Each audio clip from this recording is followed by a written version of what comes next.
খংটো যেন একেবাৰে দিলদাৰৰ নাকৰ আগত।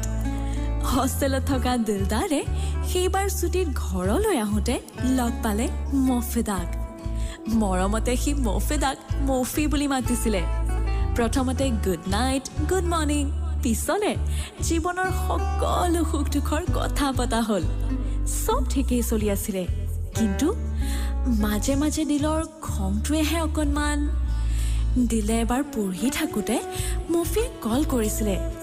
কিবা কথাত খং উঠি সি মৌফিক ফোনটো থৈ দিবলৈ ক'লে। মৌফিয়ে বহুত ৰিকুৱেষ্ট কৰাৰ পিছতো দিলে কথাই নাপাতিলে। আনডাউটেডলি দিলে কিন্তু তাইক বহুত ভাল পাইছিলে। কিন্তু দিনে দিনে মোৰ এতিয়া কথা পাতিবলৈ মন নাই, মৌফি ফোনটো ৰাখাচোন, এনেকুৱা নিচিনা কথাবিলাক যেন দিলে সঘনাই ক'বলৈ ধৰিলে। অন্তৰত আঘাত পাব বুলি মৌফিয়ে কিন্তু তাক কেতিয়াও একোকেই টানকে নকৈছিল। কথাই প্ৰতি দিলৰ খংটো যেন বাঢ়ি বাঢ়ি গৈ আছিল। শ্বৰ্ট টেম্পাৰামেণ্টৰ আগত সি মৌফিৰ কোমল অন্তৰটো বুজিবও চেষ্টা নকৰা হ'ল।